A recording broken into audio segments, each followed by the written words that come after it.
नमस्कार। जय श्रीकृष्ण, जय काली। आमी ज्योतिष साधक परिमल। आज के आपनादेरके दो चारटी आमार गुरुदेवेर देवा टोटका এই সম্বন্ধে বলবো।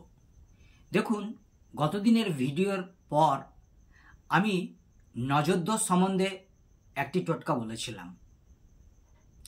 আজ সেই নজরদোষেরই দ্বিতীয় টোটকা আমি বলছি, যেটি হলো খাবারের টোটকা। খাবার অনেক সময় কি হয়, আমরা খাবার খাই, সেখানে কারো লোভ পড়ে কি কারো দৃষ্টি পড়ে দিয়ে হয়তো আমাদের শরীর খারাপ হয়, যে শরীর খারাপটি সারতে চায় না। কিন্তু যারা বিজ্ঞান ভাবাপন্ন মানুষ, যারা বিজ্ঞানে বিশ্বাসী, বর্তমান সমাজে সকলেই বিজ্ঞানকে বিশ্বাস করে, যারা ডাক্তারকে বিশ্বাস করে তারা কিন্তু ডাক্তারকে দিয়ে তাদের চিকিৎসা করায়, কিন্তু সলভ হয় না। অনেক তন্ত্রমন্ত্র করার পর কিন্তু সেগুলো কিন্তু সাকসেস হয়। এরকমই যদি হয় তাহলে করবেন কি, আপনার যে কোনো একটি টাইমের খাবার একটা কলার পাতার মাথার দিকটা নেবেন। মাথার দিকটা নেওয়ার পর সমস্ত খাবার একটু একটু করে নিয়ে সেই কলার পাতায় রাখবেন। রাখার পর বাজারে আবির কিনতে পাওয়া যায়, যে আবিরে আমরা হোলি খেলি, সেই আবির হয় খাবারের ওপরে ছিটিয়ে দেবেন অথবা চতুর্দিকে ছিটিয়ে দেবেন। দেওয়ার পর শনি মঙ্গলবারে করবেন এটা, চৌমাথা রাস্তায় নামিয়ে দিয়ে আসবেন। পাখি পক্ষীতে যদি খায়, যদি অন্যান্য কেউই হয়তো কুকুর বিড়ালে খেলো, আপনার নজর দোষ 100% খাবারের নজর দোষ যেটা, সেটা কেটে যাবে। এবারে আসি আমার অন্য টোটকায়। ধরুন কোনো শত্রু আপনাকে দিনের পর দিন জেরবার করে তুলেছে, হয়তো তার সামনে দিয়ে যাচ্ছেন খুব আজে বাজে কথা, অথবা টোন টিটকারি করে আপনাকে পরিশান করছে। শত্রুর জ্বালায় আপনি বাড়ির বাইরে হতে পারছেন না। এরকম যদি হয়ে থাকে তাহলে একটি শুভ দিন দেখে, অর্থাৎ শুভ নক্ষত্র, যেমন ধরুন মৃগশিরা নক্ষত্র, যদি ক্যালেন্ডারের একপাশে দেখবেন যে মৃগশিরা নক্ষত্র অথবা পুষ্যা নক্ষত্র, এই সমস্ত নক্ষত্রের দিনে আপনি 5টি দূর্বা ঘাস তুলবেন। আর বাজারে কর্পূর পাওয়া যায়, আপনি চৌকো যে কর্পূর, সেই কর্পূর নিয়ে আসুন। দিয়ে কর্পূরের সঙ্গে 5টি দূর্বা একটি পাত্রে রেখে আপনি জ্বালিয়ে দিন। মানে জ্বালানোর, কর্পূর জ্বালানোর একটি ছোট জায়গা পাওয়া যায়, যাকে দিয়ে আমরা ওই আরতির সময় ব্যবহার করি। তার মধ্যে দিয়ে কর্পূরের সঙ্গে দূর্বাটিকে জ্বালিয়ে দিন। যে ছাইটি হবে, সেই ছাইটির সঙ্গে আর 2টি জিনিস মিশিয়ে দেবেন। কি কি? ওই শিশির ঘাসের উপরে পড়া শিশিরের জল সামান্য মিশিয়ে দেবেন, এবং একটু ঘি, শুদ্ধ ঘি একটু মিশিয়ে অনামিকা আঙুল দিয়ে ভালো করে গুলে একটি কৌটোর মধ্যে রেখে দেবেন।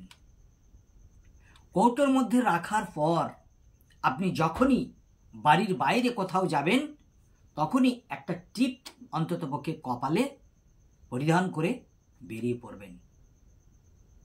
শত্রু নমনীয় হবে।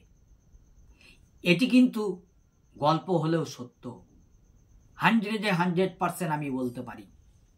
আমাদের গুরুমুখী বিদ্যা, এগুলো করুন। এরপরে আর্থিক, দৈহিক এবং মানসিক যন্ত্রণায় আমরা কিন্তু অনেকেই বিভ্রান্ত হয়ে পড়ি। অনেক সময় কি হয়, আমাদের অনেক অ্যাক্সিডেন্ট বা দুর্ঘটনা ঘটে যায়। কেউ আত্মহত্যা করে বসে, কেউ আবার অন্যমনস্কভাবে গাড়ি চালাতে চালাতে তাদের দুর্ঘটনা ঘটে যায়। তাছাড়া অন্যান্য কিছু একটা দুর্ঘটনা ঘটে। যদি এই রকম কোনো সিচুয়েশন আসে, তাহলে আপনারা অশ্বত্থ গাছের পাতা, অশ্বত্থ গাছের যে পরগাছা হয়, অশ্বত্থ গাছে যে পরগাছা হয় তাতে যে কোনো পরগাছা হতে পারে, অর্থাৎ অশ্বত্থ গাছের উপরে যে কোনো গাছ হয়তো উঠে গেল, সেই গাছের একটি পাতা এনে লাল কালি দিয়ে আপনার নিজের নামটুকু লিখে বাজারে দশকর্মার দোকানে ছোট গীতা পাওয়া যায়, ছোট্ট একটা গীতার মধ্যে গীতা একটা 10 টাকা দিয়ে গীতা কিনে সেই পরগাছাটা আপনি গীতার মধ্যে রেখে লাল কাপড় চাপা দিয়ে রেখে দিন। আগেই বলেছি গল্প হলেও সত্য, ওষুধের ন্যায় কাজ করবে।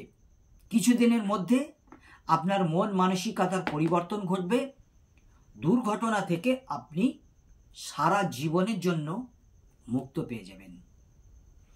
এবারে আসি 4 নম্বর টোটকায়।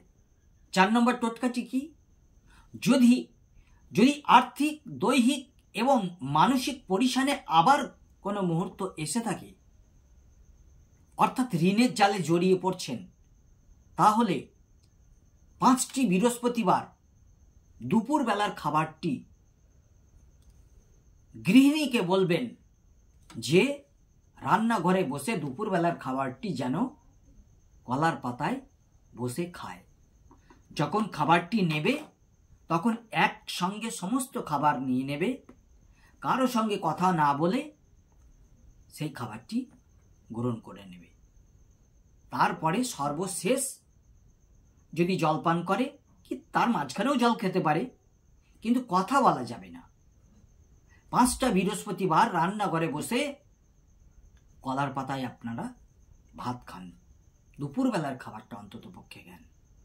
আমাদের গুরুমুখী বিদ্যা, গুরুর কাছ থেকে পেয়েছি সাকসেস পয়েন্ট, সাকসেস টোটকা।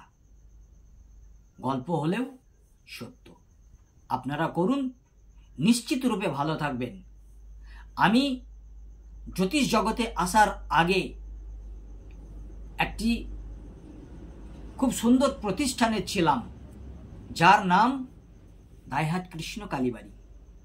সেখানে কিন্তু অনেক শিক্ষিত লোক আসতেন, অনেক বিজ্ঞান সমভাবাপন্ন মানুষ আসতেন, যারা বর্তমানে বিজ্ঞানকে নিয়ে ছাড়া চলে না।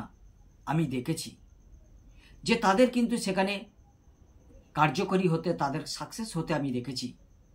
যার কারণে আমরা জ্যোতিষ লাইনে আসার পর নিশ্চিত রূপে বলতে পারি যে এই জ্যোতিষ তন্ত্র টিপস আপনাদের 100% কাজ করবে। যদি আপনার জন্মছকে কোনো দুর্যোগ না থাকে, আর যদি জন্মছকে দুর্যোগ থাকে তাহলে হয়তো কোনো কাজ করতে চাইবে না, তবে ধীরে ধীরে 1 থেকে 2 বার করার পরই আবার শুরু করে দেবে কাজ। জয় গুরু, ভালো থাকবেন। আজ এই পর্যন্তই, নমস্কার।